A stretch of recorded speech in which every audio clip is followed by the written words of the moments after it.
She smiled at you just a little too long, just a little too knowingly, and in that moment your world tilted. Your heart raced, your chest felt tight, your thoughts scattered, and you believed in something you had never truly understood: love. But it wasn't love. Not really. What gripped you wasn't her soul, it wasn't her devotion. It was a chemical illusion, a trick your biology played on your mind, a storm disguised as affection, a fire that burns brighter and disappears faster than you could ever imagine. Lust. That invisible, seductive force that feels like love, that promises connection, intimacy, belonging, and yet leaves emptiness, confusion, and heartbreak in its wake. Most men never see it coming.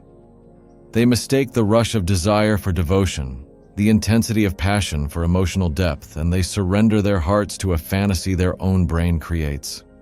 By the time they realize the truth, they are trapped. Trapped in obsession, longing, and a gnawing sense of betrayal they can't quite explain. It starts innocently.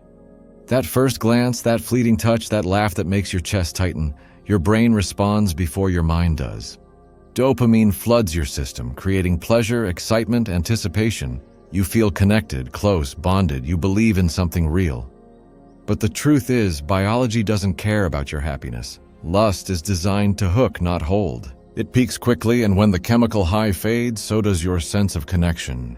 And if you confuse it with love, as most men do, the crash can feel catastrophic. You're left wondering if anything was ever real, questioning your worth, doubting your judgment. And the more you chase it, the more it eludes you.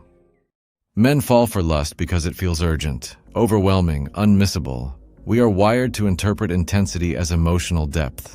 When a woman laughs at your jokes, when she leans closer than comfort dictates, when her touch lingers just enough to ignite your senses, your brain interprets it as love. Oxytocin floods your system. Bonding hormones mimic attachment, and suddenly your mind believes you are not just desired but needed. But desire is a fragile glue. Lust-based attachment depends on novelty, excitement, fantasy. The moment the mystery fades, the thrill dulls, the high disappears, you are left facing reality. And reality rarely loves as intensely as fantasy. You thought she was different. You believed she was yours, that she felt what you felt, that the intensity you experienced meant depth. You were wrong.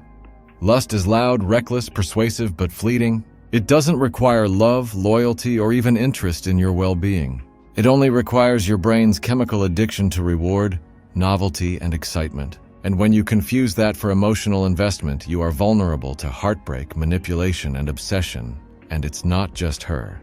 Lust itself is enough to enslave your mind. You do not need a calculating, manipulative woman to destroy you. Biology can do it on its own. Every teasing glance, every delayed response, every fleeting smile, your brain interprets as a signal of deep connection.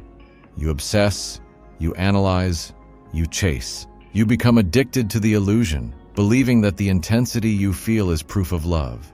It isn't. It's a trap. Then comes the crash. The message is slow, the touch feels different, the laughs fade, the thrill disappears. And suddenly, you are staring at emptiness, feeling abandoned by someone who never belonged to you in the first place. Your mind searches for answers. Was I not enough? Did she ever care? Could I have done something differently? The truth is simpler, more brutal.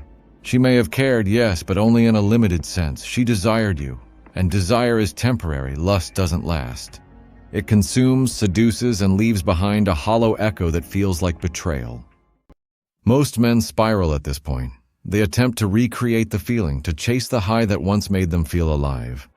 They call, they text, they linger in hope of connection. But chasing lust after it's gone doesn't bring it back. It only deepens obsession. You lose your clarity, your sense of self, your focus, your dignity. Memories of touches, whispers, and glances become chains, binding you to someone who was never truly yours. The illusion that felt like love becomes a prison of your own making. Lust didn't destroy her. It destroyed the version of you that believed she loved you. So how do you avoid this trap? First, learn to observe intensity over intimacy. Lust is loud, fiery, consuming. Love is quiet, calm, patient. Obsession burns brightly and fades quickly. Love is steady, enduring. Second, look for consistency, not signals. Words and touches are temporary. Actions reveal true intent. Third, Separate physical desire from emotional attachment. Lust can exist without love, but love rarely exists without depth, commitment, and care. Fourth, avoid chasing the high.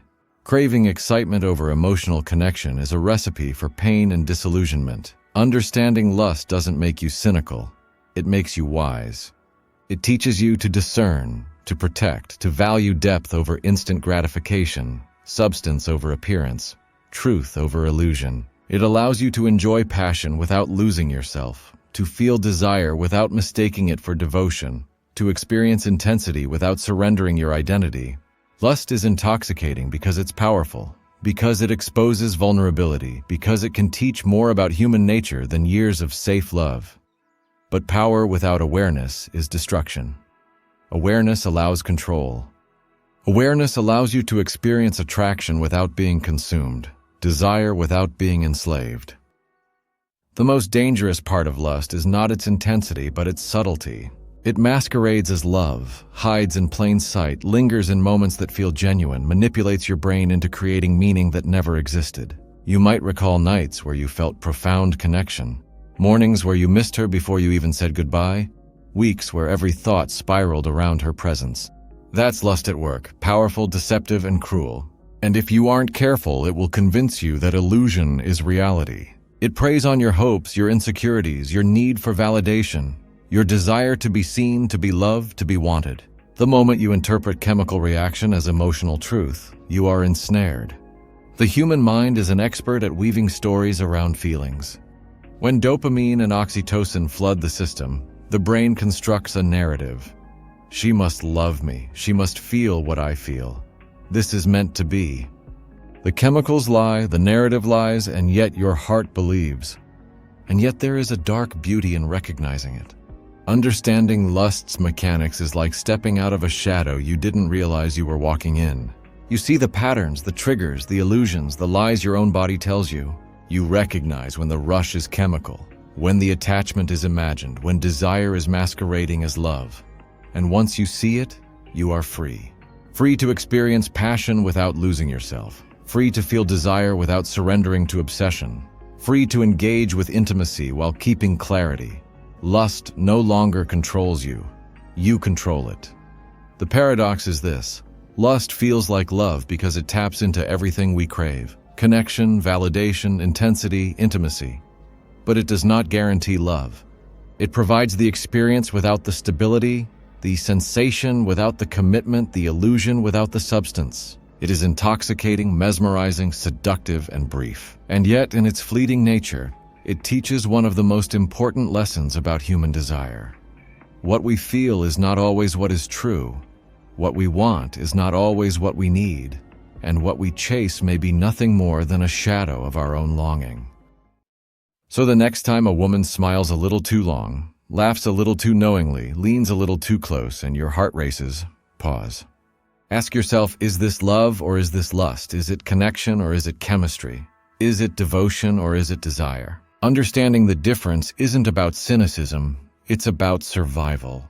It's about learning to navigate the human heart, your own, and the hearts of those who fascinate, tempt, and captivate you. Lust will never be love. It will never stay when the high fades.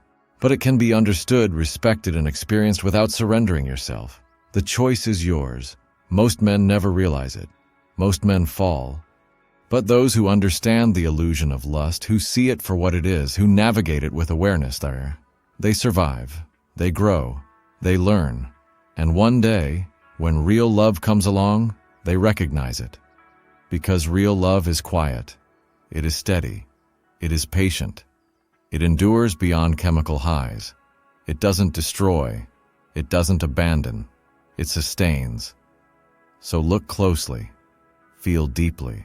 But don't confuse the fire for warmth, the rush for connection, the illusion for reality. Lust is seductive, lust is fleeting. Lust can feel like love. But love survives the fire. And that is the only truth that matters.